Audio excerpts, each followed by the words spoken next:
we did the economics of water, where I showed that how even though you have water surplus in some cities, it is quite possible that with some degree of mismanagement, you can go into water scarcity. Similarly, there is another factor in economics. You have what we call factors of production. And in those factors of production, we first put in land. But generally, water is also considered as a factor of production and it is part of a natural resource like land. So similarly, for land, you have land, you have also got labor, you also have capital, and after capital, you also have what we know as enterprise. So a lot of people like to put in technology as a subset of enterprise. Generally, that is how it is observed. But today we are here to speak about land mostly, and to some extent labor, enterprise and capital. Because you see, for land you end up getting rent, and for labor you end up getting wages, all right, and for capital you get interest, and for enterprise you earn profit. That is generally how the factors of economics are classified. Now in the case of land, this it depends on how you look at the utility of land. It can either be a scarce resource or it can be a surplus resource. Today we will try and study the economics of floor space index, so we understand how the utility of land takes place in the urban circumstance or in urban cities, and how to a certain extent this is misused. There is a misuse of land as a natural resource, and that is the reason why we suffer from different symptoms. So some of the symptoms that we suffer from, for instance, is slums. Okay, now to put it in a nutshell, because I'm trying to explain concepts to you, the reason why there is slums exist is because there is eminent domain, or government has all control over all land in India. This they do through something called the ninth schedule in the constitution. All right. In the ninth schedule, the government came up with a law in the 1947, 50s, 51, when we adopted the constitution. They put in something called the first amendment of the constitution, and in the first amendment they inserted something called the ninth schedule. In the ninth schedule, they allowed government to have eminent domain over all land in India. So government could actually buy whatever land it wants to and reallocate it or repurpose it the way it feels like, to whoever it feels like, with whatever purpose suits itself, and so on. So a derivative of this ninth schedule and eminent domain, what started to happen is that they say that a derivative of this was that new laws started to come in, and one of them was a ceiling law, in which by definition you will understand that by ceiling it means that I cannot own land beyond a particular number, beyond some amount of square feet, or beyond some amount of square yards, or beyond some acres, and so on.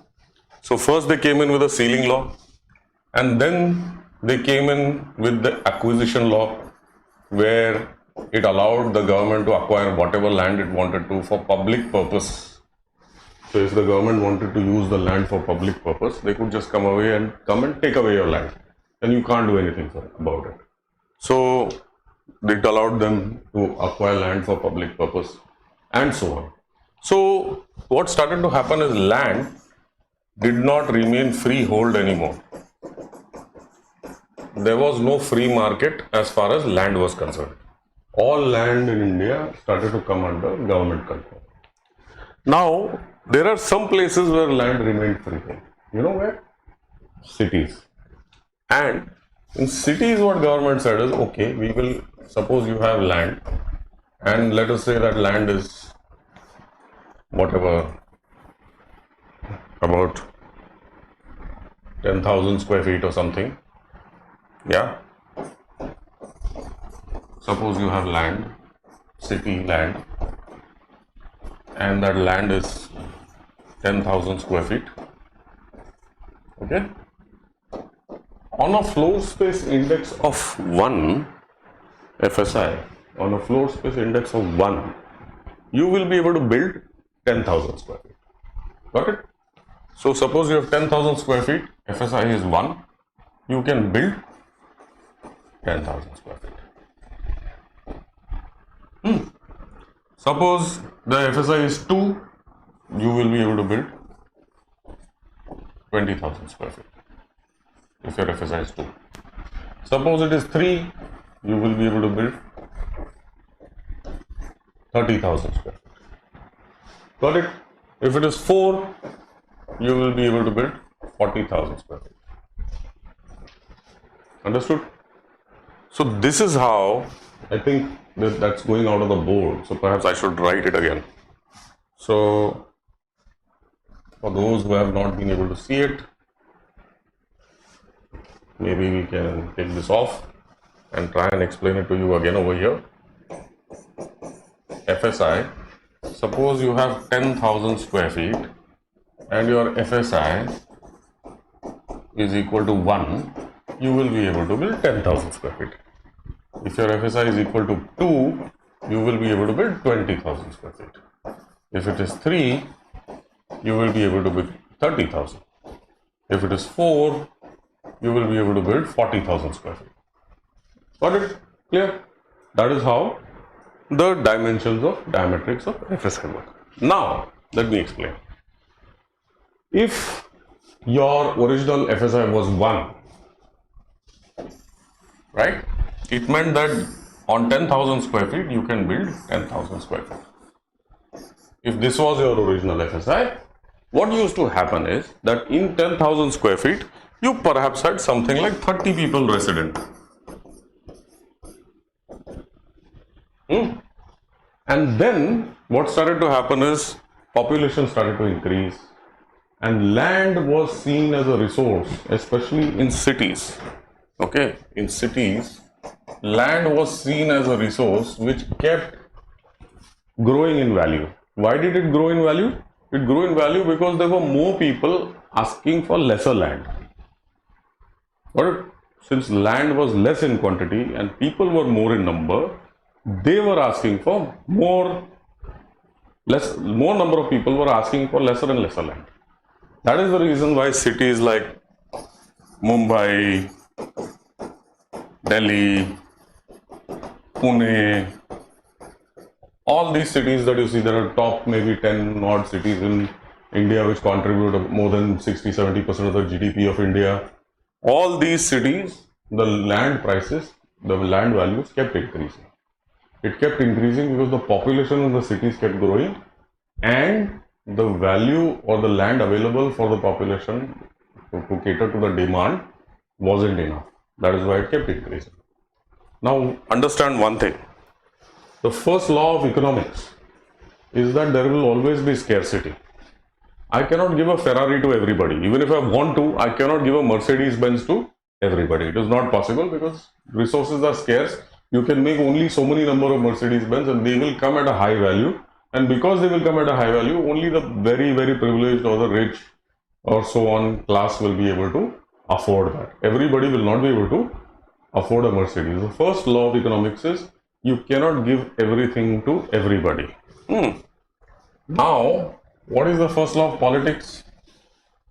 The first law of politics is to disregard the first law of economics. So, a politician will come and promise a house for everyone.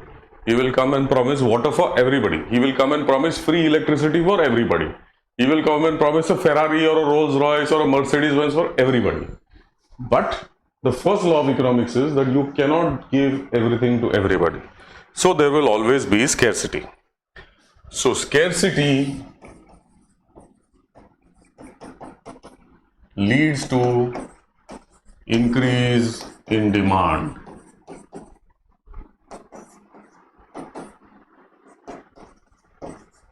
Alright, and this increased demand will lead to prices going up. Okay, And this is what is managed and manipulated by the politicians and the governments and everybody else who is responsible. And it does not matter which government is in power, which politician is power, who comes to power, which party is in power, it does not matter. Whoever comes into power will do these things because this is how they make money. How do they make money? I will explain it to you. So, when you have increased demand for lesser and lesser land, what do? Very simple. You have 10,000 square feet of land with FSI equal to 1. You are able to build 10,000 square feet. The first thing you do is you make the FSI 2. So the moment you make the FSI 2, suddenly you are able to build 2 stories on that and you are able to build 20,000 square feet.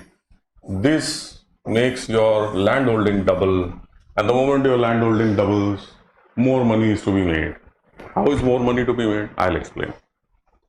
Let us assume, for an instance, let's take the growth circumstance of a city, and let us take the growth circumstance at 4 FSI as is currently given in many cities, which just means that if you have a 10,000 square feet piece of land, you can build 40,000 square feet.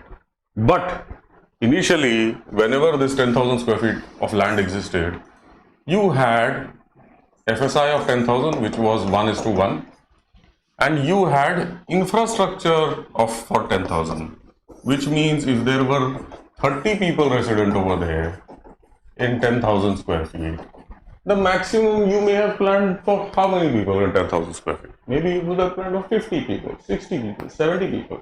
So your sewage infrastructure, your water supply, your electricity supply, your, what else do? Your telephone supply, let's say, your whatever are the basic necessities that we get. Your road infrastructure, very important, road infrastructure. Yeah. All of this was designed for a population of 30 people. It was assumed that maybe there will be growth and it will become double over some time. So, how many more people are you supposed to accommodate? Maybe 60 people. That is what was assumed, and that is how this infrastructure was put in. In some cities in India, the infrastructure that is there dates back to pre-1950s, British times. They put in the sewage infrastructure, they put in the road infrastructure, they put in the bridges, they put in all of that. And even after that, okay, it's still not enough. Why isn't it enough? Because you had a lot of people move in. Now when you start making 4 FSI, earlier what used to happen is these 30 people used to occupy, let's say, 10,000 square feet. That means each person over here would get 300 square feet to himself. Alright? But now what has happened is with 4 FSI, you have 40,000 square feet, and in 40,000 square feet, you have 300 people. Because 40,000 square feet got divided into whatever, 400 square feet, 100 apartments of 400 square feet each. And in each apartment, you had maybe 3 or 4 people living there. So today you have 300 people living in 40,000 square feet. Now your infrastructure, sewage, water, electricity, road, etc., is not enough to accommodate 300 people. It was barely enough to accommodate 60 people. So this starts to break down. The first sign that starts to happen is with water, you start to get water either from tankers or you start to go into the groundwater and getting groundwater from there. Second thing that starts to happen is your electricity, your power starts to go out. Bhai, bijli chali gayi. Electricity, the power starts to go out and you start to understand, oh, I'm having power outages. Why do you have power outages? Because there are so many more people demanding the same power from the same grid. You understand? So the grid has limited capacity to provide, and there are many more people asking for this power. Your road infrastructure collapses. What you experience as traffic jams becomes a frequent and more frequent recurrence. After this, your sewage infrastructure, and of course one more important point, your garbage All right, this collection also goes up exponentially. So garbage, for instance, in a city like Delhi, you start producing 10,000 metric tons of municipal solid waste every day. Pune, you're producing 2,000 metric tons of municipal solid waste. Mumbai is a similar number, 7,000 odd metric tons of garbage every day. Sewage. All our rivers today have become gutters, all of them. I did one, you can refer back to the economics of water for this, and you will understand what the circumstances with all our rivers and with the oxidation levels of the rivers dropping down to 2%, and in some places even worse than that. For instance, Sabarmati is the second most polluted river in India. If you want to drink water, your BOD levels have to be less than 2. If you want to maybe have a bath with it, it should be about 5 or 6. Pune, the BOD level is 12. So no life form exists in Pune's waters, river waters. And in Sabarmati, it is 292. So you can imagine the amount of damage and the amount of pollution there is in that river. So all these things start to happen. The moment all these things start to happen, what starts to happen is government swings into action and digs up the road because they want to lay a new water line, new electricity line, new road, new sewage, new system for collecting garbage and so on. And you think all these contracts go free? They don't. So every time you see an FSI increase, like from 2 to 3, 3 to 4, 4 to 6, or some such thing, all of this gets revisited. And all this gets revisited, all the contracts get reallocated, everything gets redone, and of course, a lot of money changes hands in various ways. So that is the reason why governments like to maintain their control and their eminent domain over these things. Now, be that as it may, the bigger problem that takes place is that when you have, let us say, all these things which are unplanned for, and this sort of development starts to take place unplanned, in an unplanned way, in a haphazard way, then you start to have problems which go out of control. And the first problem that goes out of control is road and traffic. Now, if you see the road and traffic problem, it is very simple. You think that by building more road, you will get more road? You are wrong. By building more road, you don't get more road. By building more road, you get more traffic. That's what you get. So you will get more traffic. How much more traffic will you get if you build more road? So the studies have proven that if you build, let us say, 10 times the amount of road, then you might end up getting 100 times the amount of traffic. And how does this happen? This happens because you are increasing the FSI. So, where you used to have 30 people living, now you have 300. These 300 people are dependent on the same infrastructure for everything. So, if you consider that you have point A, and from point A to there is point B, you need to move, let us say, 300 people instead of 30. Now you cannot have 300 cars instead of 30.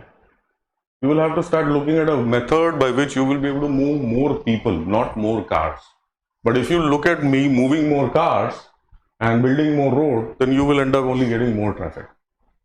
This is called Bryce's paradox in economics. And unfortunately, Bryce's paradox, although it applies to so many other things, it will apply to sewage, it will apply to garbage, it will apply to so many other problems, and not entirely in its exact context or their exact framework, but that is how it applies to it. The first thing to do is try and what are the solutions? That is what you will say, no? FSI to आपने explain कर दिया. You've explained FSI to us. You've explained how FSI can keep growing and exponentially population can keep growing.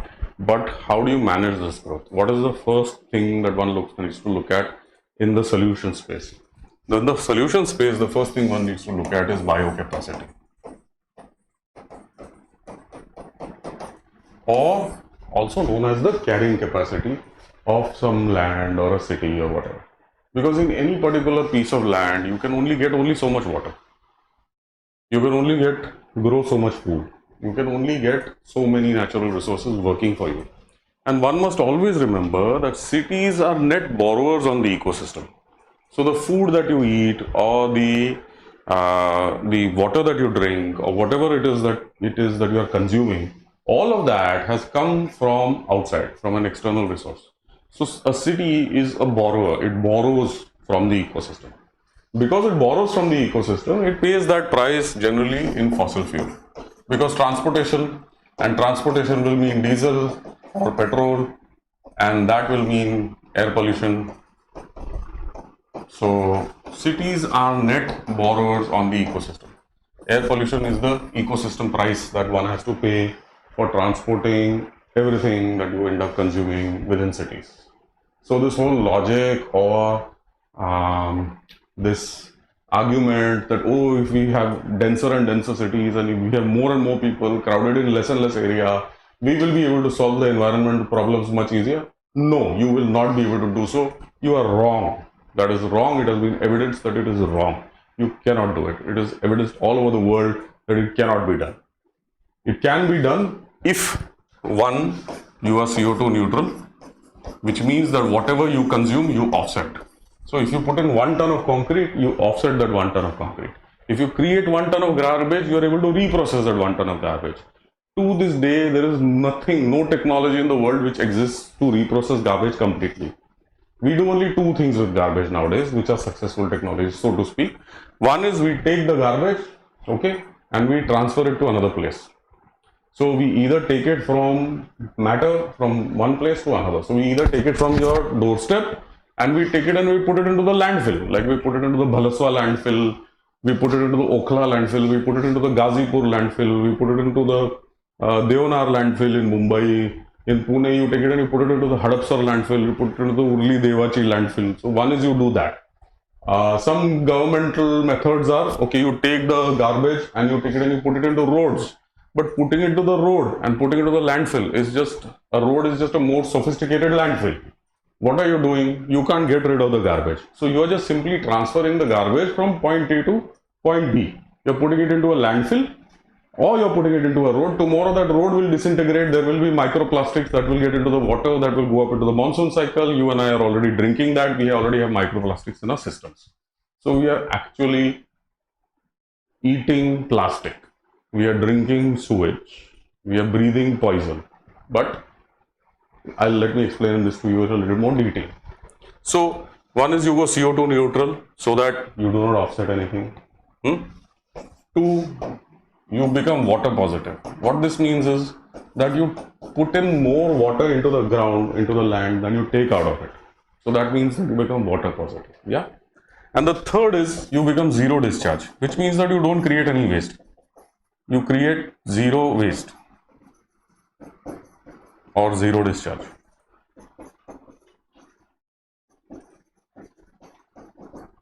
So this is what is more important. This is how we have to achieve this. Stage wise we got to achieve this. And this is impossible to achieve with 4 FSI. Because the moment you're talking about 4 FSI, 5 FSI, 10 FSI, 20 FSI, you're looking at putting in, like a city like Bombay, a city like Delhi, you're putting in a skyscraper with a 70-story stall, 30-story stall, 50-story stall. What kind of FSI are we talking about? What kind of consumption footprints are we talking about? What kind of carbon is going to get generated? Suppose I take 1 ton of concrete and I consider that 0.93 tons of carbon is going to get generated out of that concrete. If you're going to put in like thousands of tons of concrete into buildings, roads and whatever else, all that concrete is going to become a heat sink and also create that sort of a footprint. So it is not possible to do a proper job or proper justice of things unless you are not looking at biocapacities in their entirety. So that can happen when you start to take on a number of cities and plan for them with their biocapacity.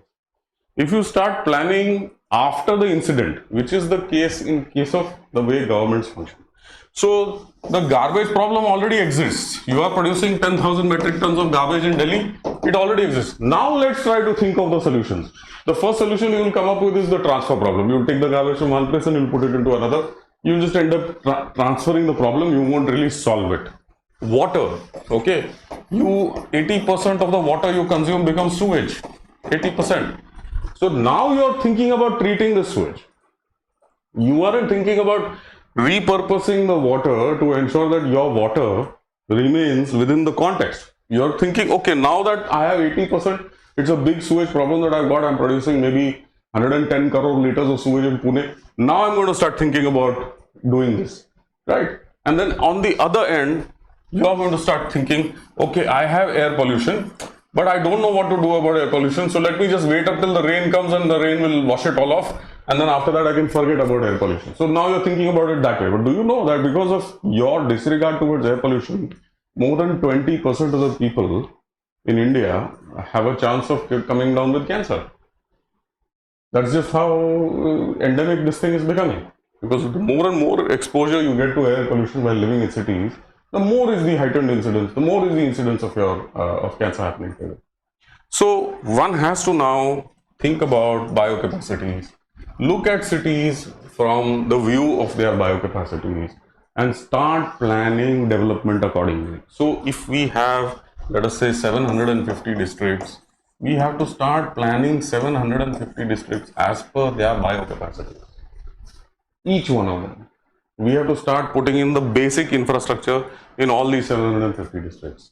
We have to start putting in water, electricity, sewage, traffic, road, whatever, air pollution, जो भी है, garbage, all these management systems in place in these 750 districts as per their biocapacities. Map that, have that happen, and then slowly move towards the development mode where we are able to provide healthcare, we are able to provide the basics in terms of infrastructure, and we are able to do that all within the biocapacity of a particular space. Those are the solutions, that is the solution which we need to be working on, and that will be the solution for the longer term. So I hope you understood the economics of FSI. Increase in FSI will do an exponential increase in number of people, exponential increase in the number of traffic, in the amount of traffic, exponential increase in the amount of garbage, sewage, roads, etc. You cannot have this sort of FSI feeding a real estate market or a real estate frenzy or a real estate demand, which will break down all your civic services, which will break down your biocapacities. You cannot have that happen. So a balance needs to be sought, and I hope that the economics of FSI is well explained to you today. Thank you very much.